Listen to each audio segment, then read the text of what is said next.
السلام علیکم viewers, welcome to our channel global 22۔ امید ہے آپ سب ٹھیک ہوں گے۔ آج ہم آپ کو لاہور کی ایسی ہسٹری کے بارے میں بتائیں گے جو شاید ہی کچھ لوگوں کو پتہ ہوگی۔ لاہور کی اصل کا پتہ 1 اور 7ویں صدی عیسوی کے درمیان کہیں پایا جا سکتا ہے۔ سر رابرٹ کے مطابق لاہور 2 اور 4 صدی کے درمیان اہمیت اختیار کر گیا۔ یونانی جغرافیہ دان بطلیمی کے مطابق لاہور کی بنیاد 1 صدی کے آخر میں کہیں رکھی گئی تھی۔ لاہور کے لوگ جب اپنے شہر کی انفرادیت پر زور دینا چاہتے ہیں تو کہتے ہیں لاہور لاہور ہے۔ 1000 سالوں سے پنجاب کا روایتی دارالحکومت، یہ شمالی ہندوستان کا ثقافتی مرکز رہا ہے جو پشاور سے نئی دہلی تک پھیلا ہوا ہے۔ یہ اعلیٰ مقام پاکستان میں بھی اسے حاصل ہے۔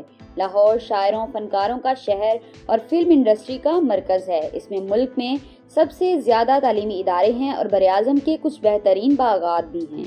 یہ شہر جیسا کہ ہم اسے آج جانتے ہیں مغل حکمرانوں کے دور میں خاص طور پر اکبر اعظم نے بنایا۔ اپنے عروج کو پہنچا۔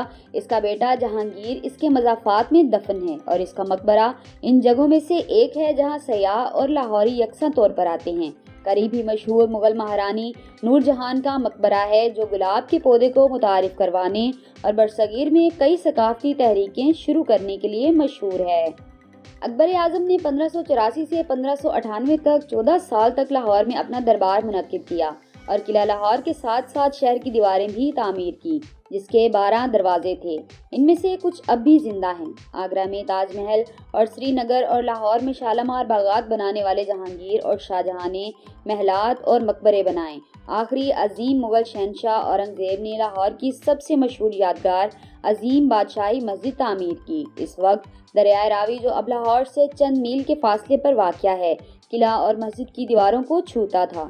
ایک ندی اب بھی وہاں موجود ہے اور اسے پرانا دریا کہا جاتا ہے۔ سکھوں نے 18ویں اور 19ویں صدیوں میں اس پر حکومت کی اور اگرچہ یہ ان کا دارالحکومت تھا لیکن انہیں مسلمانوں کی یادگاروں کو نقصان پہنچانے کی عادت تھی اور وہ باغات میں بہت کم دلچسپی تھے۔ کہا جاتا ہے کہ انہوں نے امرتسر میں گولڈن ٹیمپل کو 2 بار بنانے کے لیے لاہور کی مغل یادگاروں سے کافی ماربل لیا۔ محلات اور قلعوں کو سجانے والے بیشتر جواہرات بھی نکال لیے گئے۔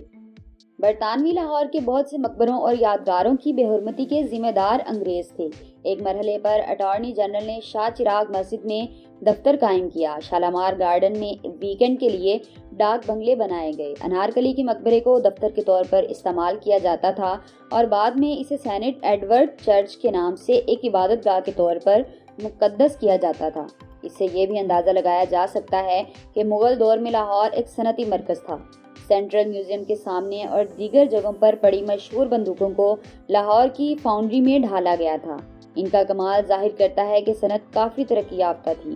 فیصل والے شہر کے اندر آپ کو پرانی حویلیاں یا امیروں کے وسیع و عریض مکانات مل سکتے ہیں جو آپ کو مغلوں کے دور حکومت میں امیروں اور معززین کے انداز کا اندازہ لگاتے ہیں۔ کچھ عمارتوں کو ان کے ماحول کے ساتھ محفوظ کرنے کی کوششیں جاری ہیں لیکن ان کو نسل کے لیے برقرار رکھنے کے لیے بہت کچھ کرنے کی ضرورت ہے۔ انگریزوں نے اپنے دور حکومت میں مغل گوتھک اور وکٹورین طرز تعمیر کو ہم آہنگی سے ملا کر لاہور کو معاوضہ دیا۔ وکٹورین ورثہ صرف مغل یادگاروں کے ساتھ ہے۔ جی پی او YMCA کی عمارتیں ملکہ وکٹوریہ کی گولڈن جوبلی کی یاد میں تعمیر کی گئی ہیں۔ ایک ایسا واقعہ جس کا نشان پورے ہندوستان میں کلاک ٹاورز اور یادگاروں کی تعمیر سے ہے۔ انہوں نے ہائی کورٹ جیسی اہم عمارتیں بنائیں، government college, museum, national college of arts, Montgomery hall, Tollinton market, Punjab university اور صوبائی اسمبلی۔ شہر نے نہر کنارے پر پرسکون ماحول میں ایک نیا کیمپس بنایا ہے لیکن یونیورسٹی کی پرانی عمارتیں اب بھی کام کر رہی ہیں۔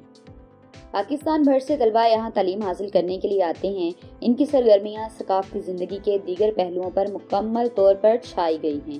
موتی مسجد یا موتی مسجد سامعین کے حال سے باہر شاہی خواتین کے خصوصی استعمال کے لیے تھی جو موتیوں کی چمک والی سنگ مرمر سے تراشی گئی تھی۔ نولکھا کے قریب ہی ایک سنگ مرمر کا پویلین پھولوں کی شکلوں اور قیمتی جواہرات سے جڑا ہوا ہے۔ شیش محل 1631 میں تعمیر کیا گیا تھا جو قلعہ لاہور کے اندر سب سے زیادہ سجا ہوا عمارت تھا۔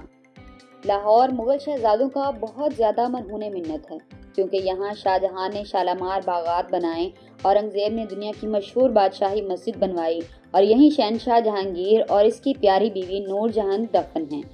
قلعہ لاہور کی بڑے پیمانے پر مضبوط فصیلیں گزری ہوئی ہیں، دونوں کی فصاحت سے بولتی ہیں۔ اس کی اصلیت معلوم نہیں ہے، تاہم مغل شہنشاہ اکبر نے اسے ایک نئی شکل دی اور اسے برصغیر کے سب سے شاندار قلعوں میں سے ایک بنا دیا۔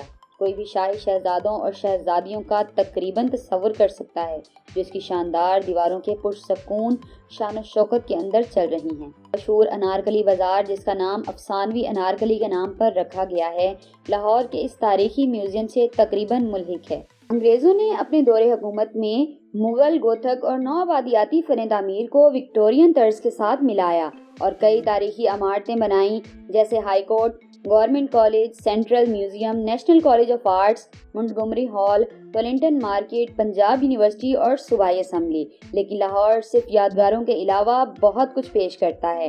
مختلف قسم کی آرٹ گیلریاں، میوزیم، تھیٹر اور شاپنگ آرکیڈ ثقافت اور سرگرمیوں کا اتنا ہی حصہ ہیں جو لاہور میں تیز رفتاری سے جا رہی ہے۔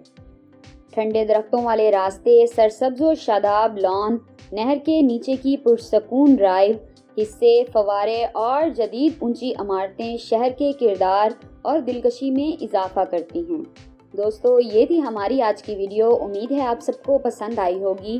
مزید اچھی ویڈیوز دیکھنے کے لیے ہمارے چینل کو سبسکرائب کریں اور ساتھ ہی موجود بیل آئیکن کو بھی پریس کر دیں۔